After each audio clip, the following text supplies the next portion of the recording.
당신 이름이 뭐였죠? 그 말이 제 입에서 튀어나오는 순간 남편의 얼굴이 하얗게 굳어버렸습니다. 30년을 함께 살아온 남편, 매일 아침 여보라고 불렀던 그 사람. 그런데 지금 제 머릿속은 완전히 텅 비어 있었습니다. 그의 이름이 단 석자가 혀끝에서 맴돌다 사라져버렸습니다. 마치 안개 속으로 걸어 들어가는 것처럼 뭔가를 붙잡으려 손을 뻗었지만 허공만 움켜쥐는 그런 느낌이었습니다. 아니, 정확히는 5분 전부터였습니다. 설거지를 하던 중 손에서 힘이 빠지며 컵이 바닥으로 떨어졌을 때 쨍그랑 하는 날카로운 소리와 함께 산산이 부서진 찻잔 조각들, 그 조각들이 부엌 타일 위로 흩어지는 순간 제 머릿속에서 무언가가 함께 부서지는 소리를 들었습니다. 마치 유리창이 깨지듯 기억이 산산조각 나는 소리였습니다. 누군가 제 머릿속에 들어와 지우개로 기억을 싹싹 문질러 지워버리는 것 같은 그런 섬뜩하고 공허한 느낌이 온몸을 휘감았습니다. 저는 바닥에 쪼그리고 앉았습니다. 떨리는 손으로 깨진 조각을 하나 집어들었습니다. 손에 든 찻잔 조각, 시어머니께서 아끼시던 물건이었습니다. 연꽃 무늬가 그려진 하얀 도자기, 결혼식 날 받으셨다던 그 찻잔. 그런데 이상했습니다. 시어머니의 얼굴이 떠오르지 않았습니다. 분명 30년을 함께 살았는데 그분의 목소리도 웃음소리도 심지어 제사상 차리는 방법조차 가물가물했습니다. 기억이 마치 낡은 사진처럼 발에서 윤곽만 희미하게 남아있을 뿐이었습니다. 제 손가락 끝에서 피가 한 방울 떨어졌습니다. 날카로운 도자기 조각에 베인 것도 몰랐습니다. 붉은 피가 하얀 타일 위로 떨어지며 작은 얼룩을 만들었습니다.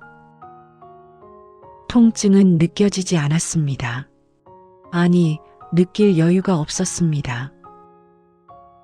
손가락의 통증보다 머릿속에 공허함이 훨씬 더 아팠으니까요. 제 가슴속 깊은 곳에서 차갑고 끈적한 공포가 솟아올랐습니다. 심장이 미친 듯이 뛰었습니다. 쿵쾅쿵쾅. 귀에서 심장 소리가 들렸습니다. 숨이 목구멍까지 차올랐습니다. 공기를 들이마시려 해도 제대로 들어오지 않았습니다. 얕고 빠른 호흡만 반복되었습니다. 손바닥에서 땀이 배어나왔고 등줄기를 타고 식은 땀이 흘러내렸습니다.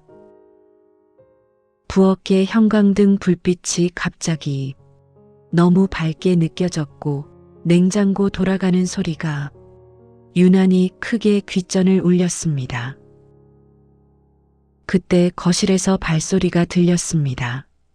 슬리퍼를 끌며 걸어오는 소리, 복도를 지나 부엌으로 다가오는 발걸음, 남편이었습니다. 문이 열리는 소리가 들렸고 형광등 불빛을 등지고 선 남편의 실루엣이 보였습니다. 여보, 무슨 소리? 서희야, 괜찮아? 그가 다급하게 달려왔습니다. 제 옆에 무릎을 꿇고 앉으며 제 어깨를 잡았습니다.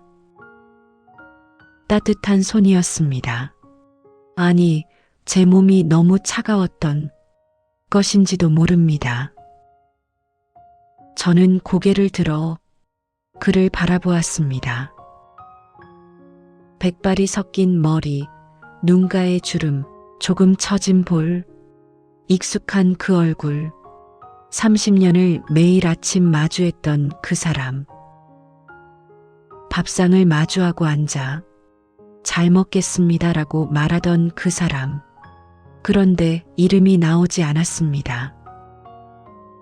제 입술이 떨렸습니다. 목구멍이 타들어가는 것처럼 건조했습니다. 침을 삼키려 했지만 혀가 입천장에 달라붙은 것 같았습니다. 당신, 나 좀 이상한 것 같아요. 그 말과 함께 눈물이 쏟아졌습니다. 뜨거운 눈물이 볼을 타고 흘러내렸습니다. 턱 끝에서 떨어진 눈물이 바닥에 찻잔 조각 위로 떨어졌습니다. 남편은 저를 꽉 껴안았습니다. 그의 품에서 저는 어린아이처럼 흐느꼈습니다. 하지만 그 따뜻한 품 안에서도 저는 계속 중얼거렸습니다. 당신 이름이 뭐였죠? 왜 생각이 안 나죠? 나한테 무슨 일이 일어나고 있는 거예요? 30년 전, 제가 처음 이 집 문턱을 넘었을 때의 일입니다. 그날은 봄이었습니다. 4월의 햇살이 유난히 따스했던 어느 토요일 오후, 하늘은 맑고 푸르렀고 바람에는 벚꽃 향기가 섞여 있었습니다. 저는 새하얀 원피스를 입고 떨리는 손으로 대문 앞에 서 있었습니다. 약혼자였던 그 사람, 지금의 남편이 제 손을 꼭 잡아주었습니다. 그의 손바닥은 따뜻했고 제 손은 차가웠습니다. 긴장 때문이었습니다. 처음 시댁에 인사를 가는 날이었으니까요. 현관문이 열렸을 때 제일 먼저 눈에 들어온 것은 시어머니의 얼굴이었습니다. 단정하게 빗어올린 머리, 회색빛 한복 저고리, 그리고 입가에 머금은 미소. 하지만 그 미소는 따뜻하지 않았습니다. 차갑고 날카롭고 저를 훑어보는 눈빛에는 평가하는 기색이 역력했습니다. 저는 그 순간을 지금도 기억합니다. 아니, 기억하려고 애씁니다. 그날의 기억마저 지금은 조각나 흩어져 있지만요. 우리 집은 대대로 큰 며느리가 집안 살림을 다 맡아왔어요. 며느리 역할이 쉽지는 않을 거예요. 시어머니의 말씀이었습니다. 그 말 속에는 경고가 담겨 있었습니다. 저는 고개를 깊이 숙이며 대답했습니다. 열심히 하겠습니다. 그렇게 저는 이 집이 며느리가 되었습니다. 결혼식을 올리고 이 집으로 들어왔습니다. 그때부터 시작된 30년의 시간. 지금 돌이켜보면 그 세월은 마치 긴 터널을 걷는 것과 같았습니다. 끝이 보이지 않는 어둠 속을 혼자서 묵묵히 걸어온 시간이었습니다. 결혼 후 저는 대학에서 문학을 가르치던 강사 일을 그만두었습니다. 시어머니께서 며느리는 집안 살림에만 전념해야 한다고 하셨으니까요. 아침에 일어나면 시부모님 방에 문안 인사를 드리고 식사 준비를 하고 설거지를 하고 빨래를 하고 청소를 하는 일상이 시작되었습니다. 책을 읽고 학생들과 토론하던 제가 부엌과 거실과 마당만 오가는 사람이 되었습니다. 시어머니는 까다로운 분이셨습니다. 국을 끓이면 싱겁다 하시고 다시 끓이면 짜다 하셨습니다. 청소를 해도 구석구석 먼지를 찾아내셨고 빨래를 개면 다시 개라고 하셨습니다. 저는 매번 고쳐서 다시 했습니다. 한마디 반박도 하지 않았습니다. 며느리는 참아야 한다고 배웠으니까요. 명절이 다가오면 저는 일주일 전부터 준비에 들어갔습니다. 제사 음식을 미리 장을 보고 전을 부치고 나물을 무쳤습니다. 명절 당일에는 새벽 4시에 일어나 상을 차렸습니다. 시누이들은 명절이면 친정에 다녀온다며 얼굴만 비추고 갔습니다. 설거지와 뒷정리는 당연히 제 몫이었습니다. 명절이 끝나면 저는 며칠 동안 몸져 누웠습니다. 손가락 마디마디가 아프고 허리가 끊어질 것 같았습니다. 친정 부모님께 전화를 드릴 때면 저는 항상 밝은 목소리로 말했습니다. 엄마, 저 잘 지내요. 걱정 마세요. 어머니는 제 목소리의 떨림을 알아차리셨을지도 모릅니다. 하지만 어머니도 며느리 생활을 하셨던 분이기에 딸에게 해주실 수 있는 말씀이 많지 않으셨을 것입니다. 저는 전화를 끊고 나면 혼자 부엌 한 구석에 앉아 한참을 멍하니 있곤 했습니다. 창밖으로 보이는 하늘이 유난히 멀게만 느껴지던 그런 날들이었습니다. 괜찮아요. 제가 할 수 있어요. 그 말을 저는 몇천 번, 아니 몇만 번 반복했을 것입니다. 시어머니께, 시누이들에게, 남편에게, 그리고 저 자신에게. 그 말을 반복하다 보니 정말로 괜찮다고 믿게 되었습니다. 제 고통이 당연한 것처럼 느껴졌습니다. 며느리란 원래 이렇게 사는 것이라고 스스로를 세뇌했습니다.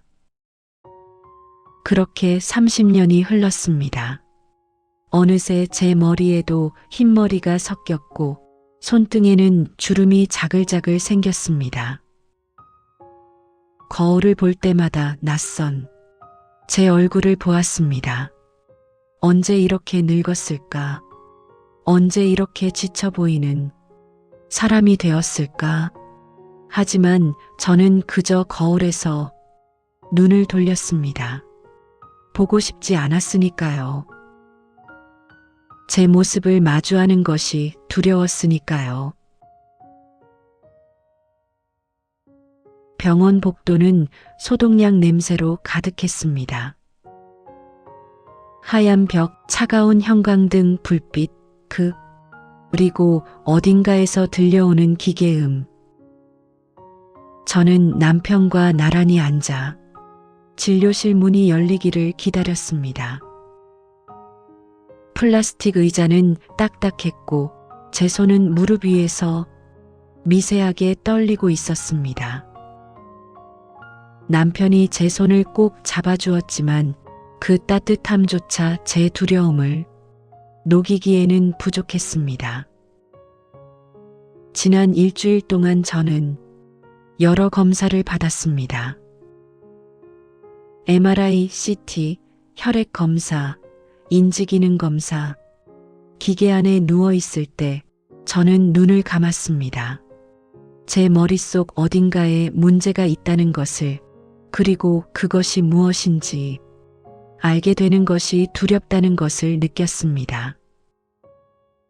진료실 문이 열렸습니다. 의사 선생님은 컴퓨터 화면을 보고 계셨습니다. 제 뇌 사진들이 모니터에 떠 있었습니다. 회색빛 이미지들. 그것이 제 머릿속이라는 것이 믿기지 않았습니다. 검사 결과를 말씀드리겠습니다. 다행히 알츠하이머나 혈관성 치매의 징후는 보이지 않습니다. 저는 안도의 한숨을 내쉬었습니다. 하지만 의사 선생님의 표정은 여전히 진지했습니다. 하지만 인지기능 검사 결과를 보면 해리성 기억장애 가능성이 높습니다. 극심한 스트레스가 뇌의 방어기제를 작동시켜 특정 기억을 선택적으로 지우거나 왜곡하는 현상입니다. 환자분께서는 최근 극심한 스트레스를 받으신 적이 있나요? 저는 대답할 수 없었습니다. 입술이 떨렸고 목구멍이 메었습니다. 남편이 대신 말했습니다. 아내가 시댁 일로 오랫동안 힘들어했습니다. 30년 동안요. 의사 선생님이 고개를 끄덕이며 설명했습니다. 뇌가 감당할 수 없는 고통을 만났을 때 스스로를 보호하기 위해 그 기억을 차단한다는 것. 마치 과부하가 걸린 컴퓨터가 자동으로 꺼지듯 뇌도 그렇게 작동한다는 것. 며칠 후 시댁 식구들이 모두 모였습니다. 시누이 둘과 시동생, 그리고 남편까지. 저는 거실 한쪽에 앉아 있었고 그들은 저를 둘러싸고 있었습니다. 그 시선들 속에는 걱정보다는 의심이 더 많이 담겨 있었습니다. 큰 시누이가 먼저 입을 열었습니다. 언니, 요즘 많이 이상하시다면서요? 병원에는 가보셨어요? 남편이 대신 설명했습니다. 해리성 기억장애라는 것, 스트레스 때문이라는 것. 하지만 시누이들의 표정은 여전히 의심스러워 보였습니다. 작은 시누이가 코웃음을 쳤습니다. 그게 무슨 병이에요? 스트레스 받으면 다들 기억 잃나요? 솔직히 말해서 요즘 언니가 엄마 제사 준비하기 싫어서 그러시는 거 아니에요? 그 말이 제 가슴에 꽂혔습니다. 날카로운 칼날처럼 제 심장을 찔렀습니다. 저는 그녀를 바라보았습니다. 비아냥거리는 미소를 띤 그 얼굴을.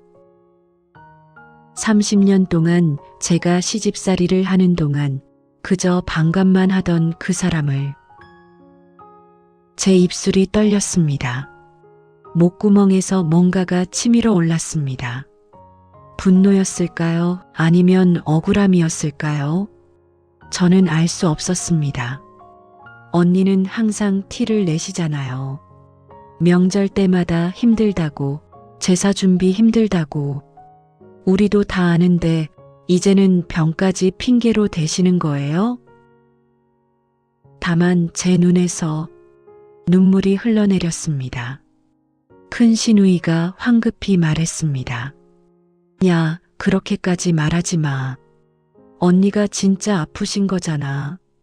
하지만 그 말투에도 진심은 느껴지지 않았습니다. 그저 겉으로만 둘러대는 형식적인 위로일 뿐이었습니다. 저는 그 자리에서 일어났습니다. 더 이상 그들과 같은 공간에 있고 싶지 않았습니다. 방으로 돌아온 저는 침대에 쓰러졌습니다. 눈물이 베개를 적셨습니다. 30년 동안 참고 견뎠던 것들이 지금 이 순간 한꺼번에 무너져 내렸습니다. 제 몸이 아프다고 말하고 있는데 그들은 제가 거짓말을 한다고 생각했습니다. 제 뇌가 더 이상 감당할 수 없어서 기억을 지워버렸는데 그들은 제가 꾀병을 부린다고 했습니다. 문 밖에서 남편의 목소리가 들렸습니다. 미안해. 서희가 요즘 정말 힘들어해. 내가 애들 엄마를 제대로 지켜주지 못했어. 남편의 목소리가 떨렸습니다. 처음으로 그가 제 편이 되어주는 것 같았습니다. 하지만 동시에 저는 생각했습니다. 왜 이제야? 왜 30년이 지나서야? 왜 제가 이렇게 무너진 다음에야? 밤이 깊어졌습니다. 저는 어둠 속에서 천장을 바라보았습니다. 제 머릿속은 혼란스러웠습니다. 시어머니와의 기억들, 시누이들과의 명절들이 점점 더 흐려져 갔습니다. 마치 물에 젖은 수채화처럼 색이 번지고 형태가 사라졌습니다. 저는 속삭였습니다. 아무도 듣지 못하게 아주 작은 목소리로 나는 왜 시어머니와의 좋은 기억만 기억하고 힘들었던 건 다 잊었을까? 그날은 평범한 오후였습니다. 남편은 거실 소파에 앉아 신문을 읽고 있었고 저는 부엌에서 저녁 준비를 하고 있었습니다. 창밖으로는 가을 햇살이 들어왔고 부엌에서는 된장찌개 끓는 냄새가 올라왔습니다. 모든 것이 평소와 같았습니다. 적어도 그 순간까지는요. 거실에서 남편의 휴대폰이 울렸습니다. 저는 국자를 내려놓고 거실로 나갔습니다. 남편은 화장실에 들어간 상태였고 소파 위에 놓인 휴대폰이 계속 진동했습니다. 저는 휴대폰을 들었습니다. 그 순간 제 눈에 무언가가 들어왔습니다. 휴대폰 화면 위쪽에 뜬 카카오톡 알림. 우리끼리라는 세 글자. 제 심장이 멈춘 것 같았습니다. 저는 알고 있었습니다. 시댁에는 가족 단톡방이 있다는 것을. 하지만 우리끼리라는 이름의 방은 처음 봤습니다. 호기심보다는 불안감이 먼저 밀려왔습니다. 뭔가 잘못된 것 같은, 알아서는 안 될 것을 알게 될 것 같은 예감이었습니다. 저는 본능적으로 그 알림을 눌렀습니다. 단톡방이 열렸습니다. 그 안에는 시어머니, 시누이 둘, 시동생, 그리고 남편까지 있었습니다. 저만 빠진 방이었습니다. 제일 위쪽에 표시된 날짜를 보고 저는 얼어붙었습니다. 이 방이 만들어진 지 무려 8년이나 되었습니다. 8년 동안 저만 모르는 단톡방이 존재했던 것입니다. 저는 급히 스크롤을 올렸습니다. 과거의 대화 내용들이 나타났습니다. 가슴이 두근거렸고 손바닥에서 땀이 났습니다. 3년 전 추석 때의 대화. 시누이가 썼습니다. 언니 요즘 너무 예민한 거 아니야? 명절 때마다 티 내고. 그 아래로 다른 시누이의 답장. 맞아. 우리도 힘든데 혼자만 힘든 척. 시어머니의 메시지. 큰 며느리가 요리가니 맨날 짜. 입맛이 변했나? 그리고 남편의 답장. 점점점 3개. 읽은 표시만 있을 뿐 아무 말도 없었습니다. 저는 손으로 입을 막았습니다. 제 눈에서 눈물이 흘러내렸습니다. 화면이 흐려졌지만 저는 계속 스크롤을 올렸습니다. 더 많은 대화들이 나타났습니다. 제가 우울증으로 힘들어하던 작년 봄의 대화. 언니 요즘 약 먹는다며? 괜찮겠어? 다른 시누이의 답장. 애들한테는 영향 없겠지? 남편의 답장. 괜찮아. 내가 조심히 보고 있어. 제 손이 떨렸습니다. 다리에 힘이 풀렸습니다. 그 자리에 주저앉았습니다. 여보, 전화 누구한테 온 거야? 남편의 목소리가 들렸습니다. 그의 얼굴이 하얗게 굳어졌습니다. 제가 무엇을 봤는지 알아챈 것입니다. 이게 뭐예요? 8년이요. 8년 동안 나만 모르는 방이 있었어요? 남편이 다가와 제 앞에 무릎을 꿇었습니다. 미안해. 나도 몰랐어. 하지만 그 변명은 너무 늦었습니다. 8년이나 늦었습니다. 저는 휴대폰을 돌려주고 방으로 들어갔습니다. 제 머릿속에서 지난 8년의 기억들이 빠르게 스쳐 지나갔습니다. 명절마다 새벽부터 준비했던 음식들, 시어머니께 잔소리를 들으며 다시 끓였던 국들, 그 모든 순간들 뒤에서 그들은 저를 평가하고 있었던 것입니다. 단톡방에서, 제가 보지 못하는 곳에서, 그리고 가장 아픈 것은 남편이었습니다. 그는 그 방에 있었습니다. 8년 동안 저에 대한 평가를, 비난을, 의심을 모두 받습니다. 하지만 한 번도 저를 지켜주지 않았습니다. 그저 읽음 표시만 남겼습니다. 저는 깨달았습니다. 제가 왜 기억을 잃었는지를, 이 배신을, 이 고립감을 견딜 수 없었던 것입니다. 그래서 차라리 잊어버리려 했던 것입니다. 그날 밤 저는 잠들 수 없었습니다. 침대에 누워 천장을 바라보았지만 눈을 감을 수가 없었습니다. 눈을 감으면 그 단톡방에 대화 내용들이 떠올랐습니다. 시누이들의 말, 시어머니의 잔소리, 그리고 남편의 침묵. 그 모든 것이 제 머릿속에서 맴돌았습니다. 새벽 3시가 넘어서야 저는 침대에서 일어났습니다. 남편은 거실 소파에서 자고 있었습니다. 저는 조용히 그의 휴대폰을 가져왔습니다. 손가락이 떨렸지만 저는 그 단톡방을 다시 열었습니다. 이번에는 처음부터 끝까지 8년치의 대화를 모두 읽기로 했습니다.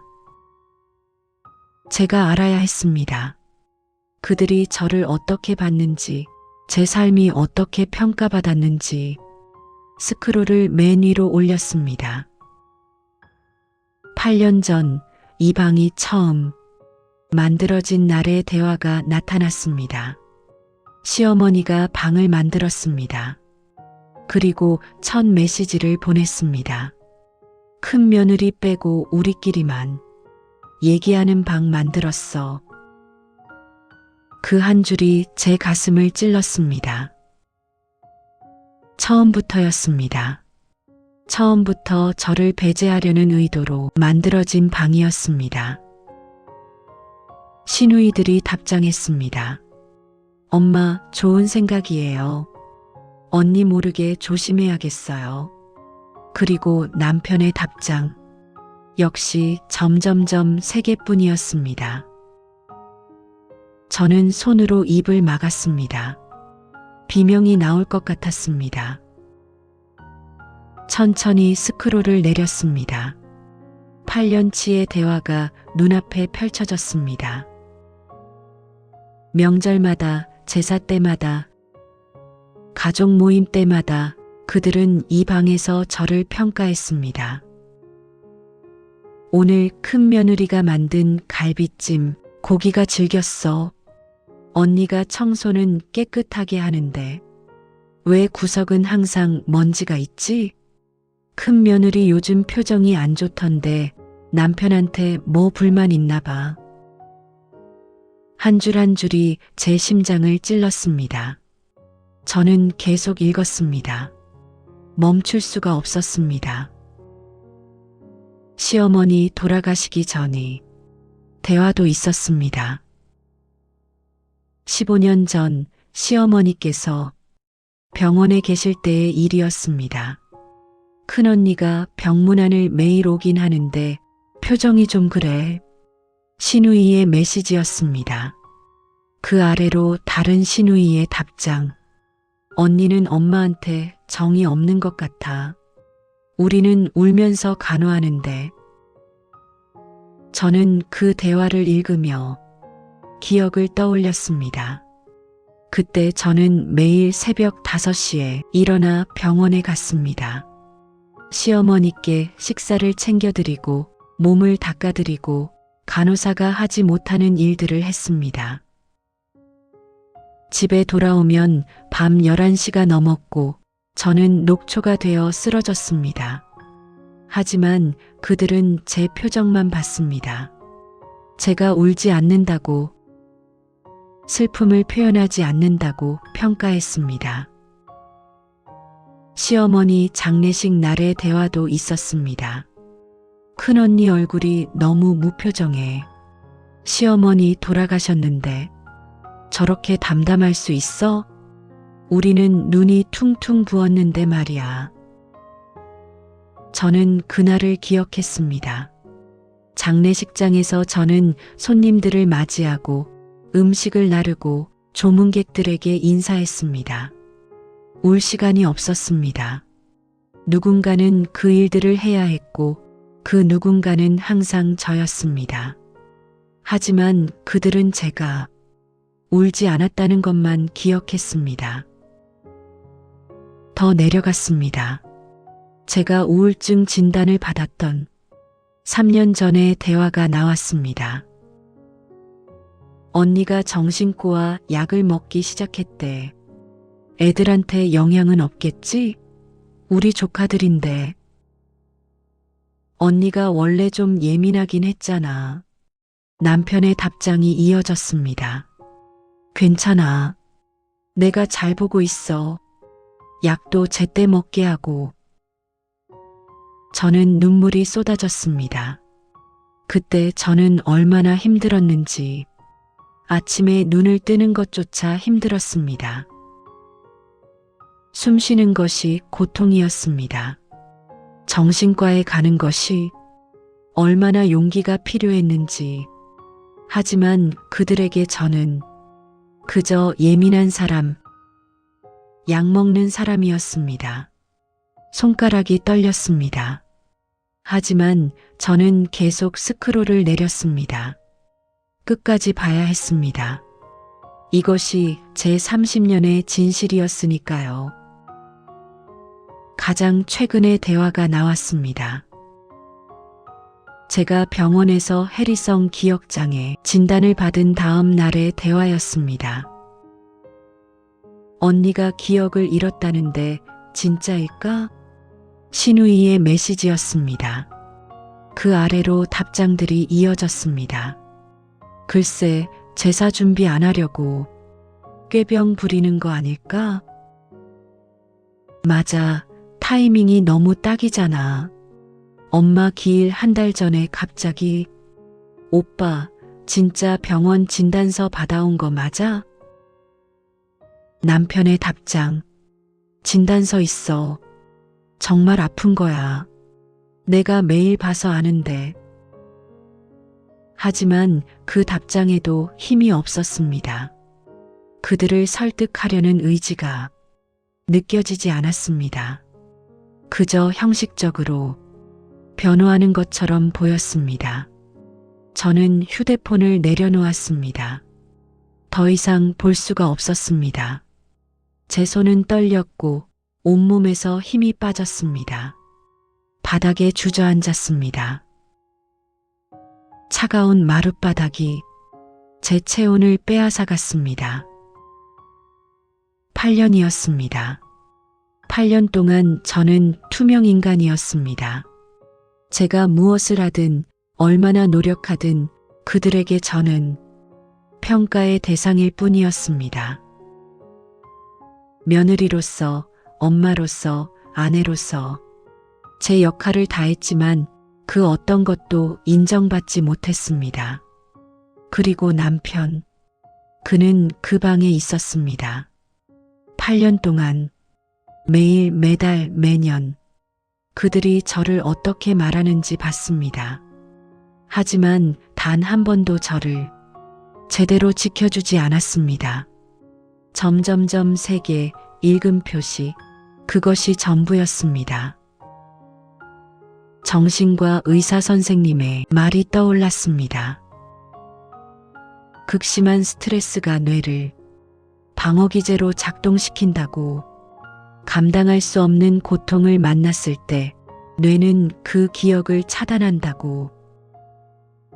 저는 이제 알았습니다. 제 뇌가 왜 기억을 지웠는지, 이 배신을, 이 외로움을, 이 절망을 견딜 수 없었던 것입니다.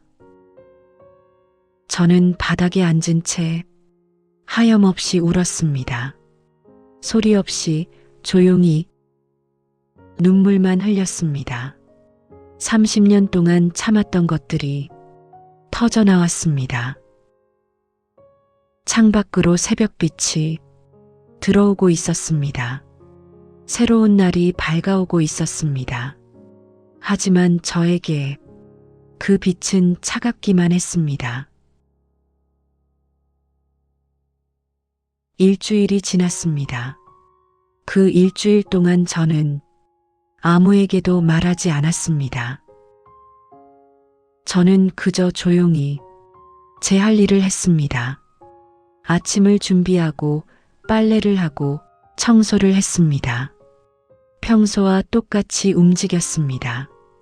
하지만 제 안은 달라져 있었습니다. 무언가 단단해지고 있었습니다. 마치 깨진 도자기 조각들을 모아 다시 붙이는 것처럼 저는 제 자신을 다시 세우고 있었습니다. 그리고 오늘 저는 결정했습니다. 이제 말할 때가 되었다고. 시댁 식구들이 모두 모이는 날이었습니다. 시어머니 기일을 앞두고 제사 준비 논의를 하기 위한 자리였습니다. 저는 평소처럼 차를 준비했습니다. 하지만 제 손은 떨리지 않았습니다. 오히려 침착했습니다. 현관 초인종이 울렸습니다. 시누이들이 도착했습니다. 큰 시누이, 작은 시누이, 그리고 시동생까지. 그들은 거실로 들어와 소파에 앉았습니다. 평소처럼 편안한 표정이었습니다. 마치 아무 일도 없었던 것처럼요.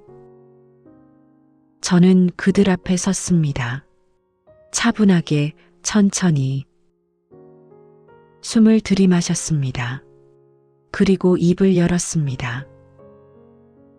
오늘 제가 할 말이 있어서 여러분을 모셨습니다. 제 목소리는 떨리지 않았습니다. 차갑고 단호했습니다. 시누이들이 저를 바라보았습니다.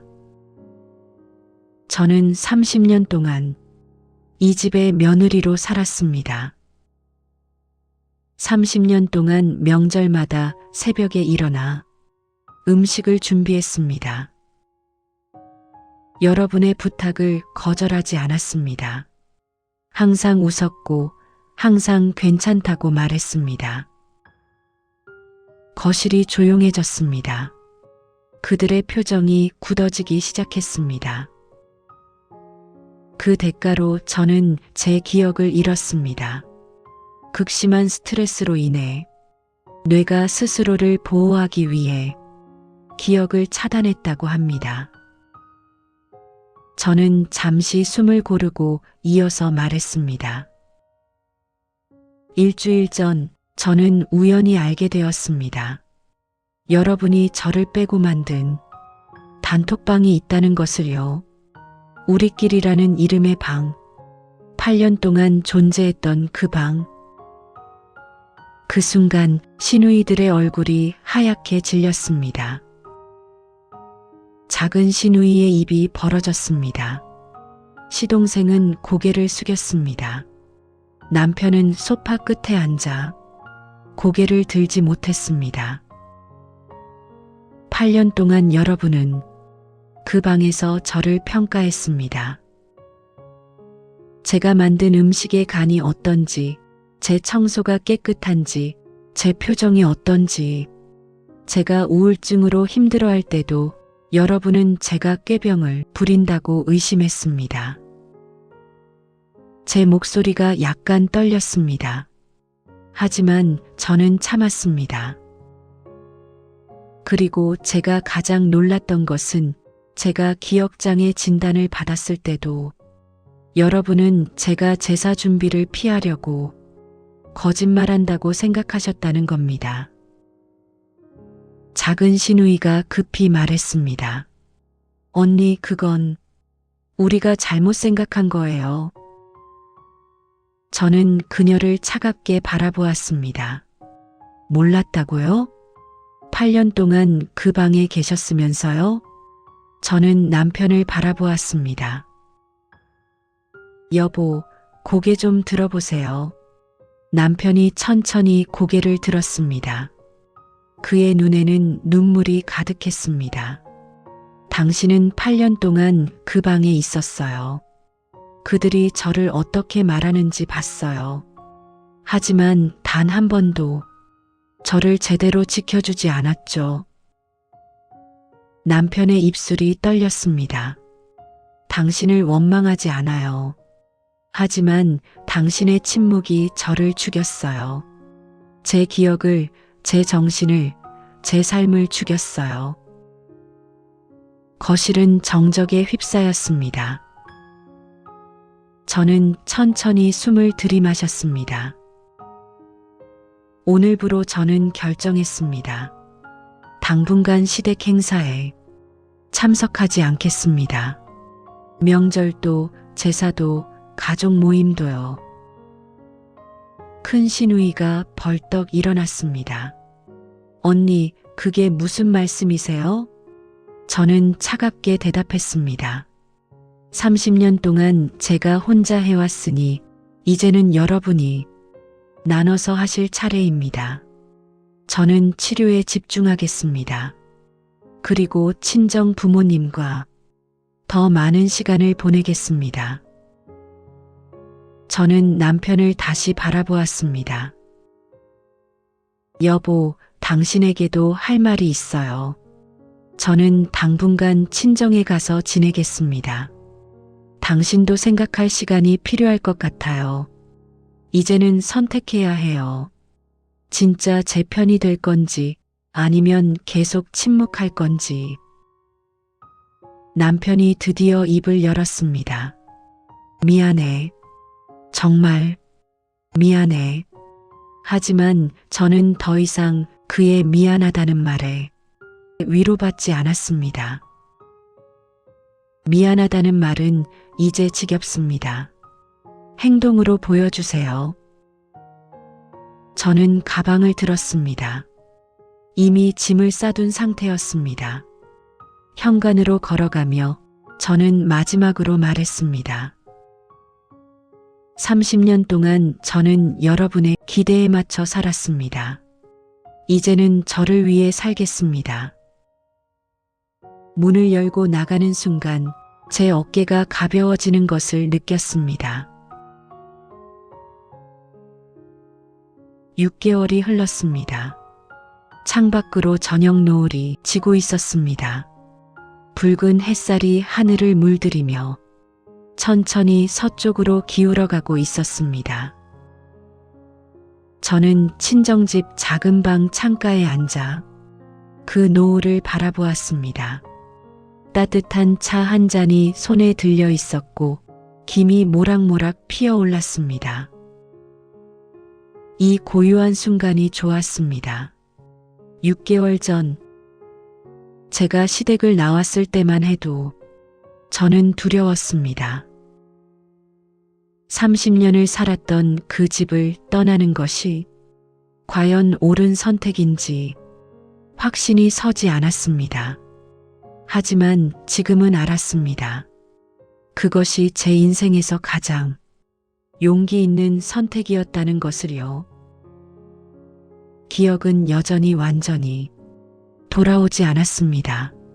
시어머니의 얼굴, 결혼 초기의 일들, 명절 때의 순간들, 그 기억들은 여전히 안개 속에 묻혀 있었습니다. 하지만 이상하게도 저는 더 이상 그것이 두렵지 않았습니다. 정신과 선생님께서 말씀하셨습니다. 기억이 돌아오지 않는 것은 당신의 뇌가 여전히 당신을 보호하고 있다는 뜻입니다. 저는 그 말을 믿기로 했습니다. 그리고 지금 이 순간 이 평온함을 소중히 여기기로 했습니다. 친정 부모님과 함께하는 시간은 따뜻했습니다. 아침에 함께 산책을 하고 어머니와 함께 장을 보고 아버지와 함께 저녁 식사를 준비했습니다. 그 평범한 일상들이 제게는 치유였습니다. 30년 동안 잊고 있었던 제 자신을 되찾는 시간이었습니다. 저는 비슷한 아픔을 겪는 중년 여성들을 위한 소모임도 시작했습니다. 한 달에 2번 작은 카페에서 모여 서로의 이야기를 나눴습니다. 그 자리에서 저는 제 이야기를 했고 그들도 자신의 이야기를 했습니다. 우리는 서로를 위로했고 함께 울었고 함께 웃었습니다. 남편과는 천천히 관계를 재정립하고 있었습니다. 그는 매주 한 번씩 친정으로 저를 찾아왔습니다. 시간이 지나며 우리는 조금씩 솔직해졌습니다. 그는 자신의 비겁함을 인정했고 저는 제 아픔을 표현했습니다. 그리고 가장 중요한 변화가 있었습니다. 한 달 전 남편이 시댁 단톡방에 메시지를 남겼습니다. 우리 서희 없는 이 방은 이제 의미가 없습니다. 나갑니다. 그리고 그는 정말로 그 방을 나갔습니다. 저는 노을을 바라보며 생각했습니다. 제가 잃어버린 기억들이 다시 돌아온다면 저는 그 기억들을 어떻게 받아들일까? 아마도 이전과는 다르게 볼 수 있을 것 같았습니다. 더 이상 참아야 할 고통으로 보지 않고 제가 살아온 증거로 제가 강해질 수 있었던 이유로 볼 수 있을 것 같았습니다. 창밖의 노을이 점점 짙어졌습니다. 하늘은 붉은색에서 보랏빛으로 그리고 서서히 어둠으로 물들어가고 있었습니다. 저는 이제 알았습니다. 기억을 잃는 것보다 더 무서운 건 나 자신을 잃는 거였다는 것을요. 30년 동안 저는 완벽한 며느리가 되려고 애썼습니다. 하지만 그 과정에서 윤서희라는 사람을 잃어버렸습니다. 이제는 다릅니다.